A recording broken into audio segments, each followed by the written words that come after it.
par la suite. Là. Merci beaucoup.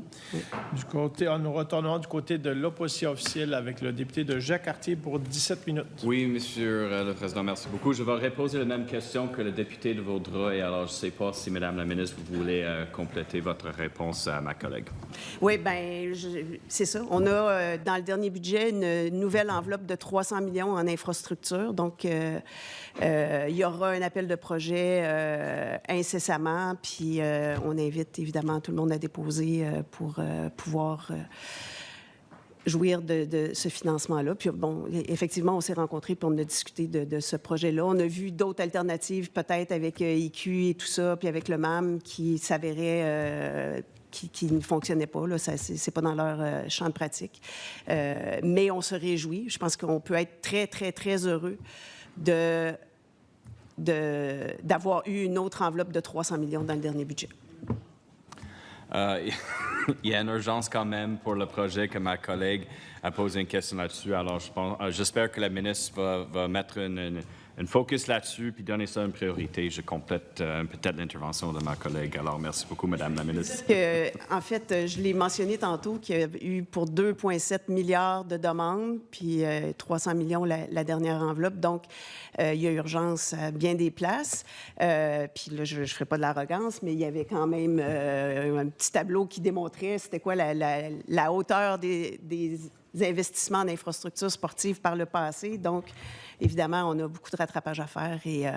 Mais la bonne nouvelle, c'est qu'on est au rendez-vous, puis on a encore une enveloppe de 300 millions cette année. Merci beaucoup, Madame la ministre.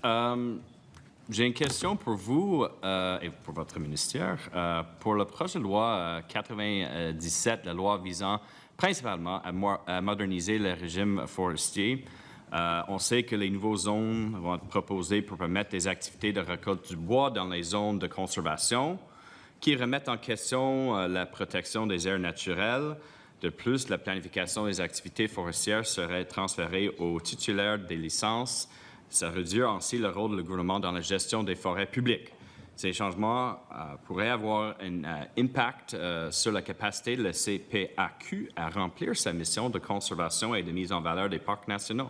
Alors, une question, Madame la ministre, est-ce que la CPAQ a été consultée lors de l'élaboration de le projet de loi 97 et si oui, quelles recommandations a-t-il formulées?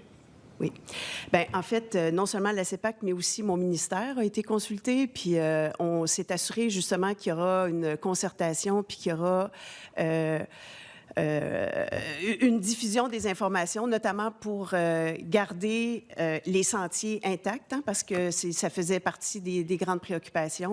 On développe des beaux sentiers, puis on ne veut pas qu'ils soient découverts.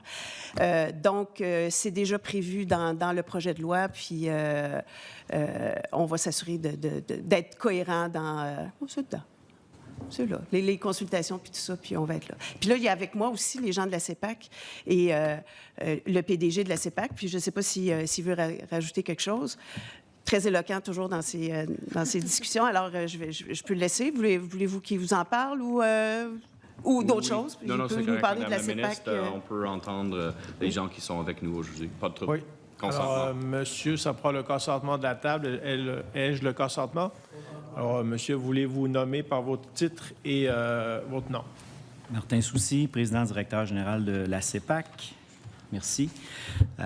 Pour répondre à votre question, en fait, dans les parcs nationaux, c'est des aires protégées de catégorie 2, donc il n'y aura aucun impact parce que le régime s'est exclu d'exploitation minière, forestière et tout ça.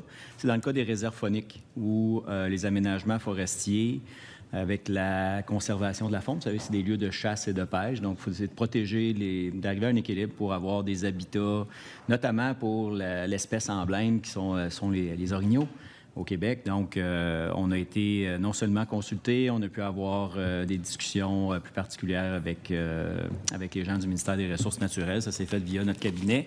On est content des réponses qu'on a eues. On a saisi qu'on aurait effectivement un certain nombre de réserves fauniques où ça pourrait être plus problématique ou préoccupant, où il va y avoir de l'écoute pour qu'on puisse maintenir ces équilibres-là à l'égard à la fois de la pratique d'activités de plein air et également de la chasse et la pêche. Merci beaucoup pour la réponse. Est-ce que vous avez évalué peut-être les impacts économiques de le projet de loi sur les activités récréotouristique et aussi notamment ce qui concerne l'attractivité des parcs pour les visiteurs. Est-ce que vous avez fait cette évaluation et peut-être déposé certaines recommandations au ministère des Ressources naturelles? Toujours en phase avec le régime forestier? Oui. Oui, bien, tout à fait. En fait, il va d'abord falloir que les zones soient identifiées puis qu'on puisse les croiser avec les territoires. Puis à ce moment-là, effectivement, on pourra transmettre ce type d'informations-là. Jusqu'à maintenant, c'est de réussir à avoir l'équilibre, préserver à la fois l'apport économique de la forêt, puis on comprend l'importance qu'il soit modernisé au Québec, et de l'autre côté aussi de maintenir les activités d'accessibilité en forêt, de mise en valeur du milieu et tout ça. Parfait, merci beaucoup.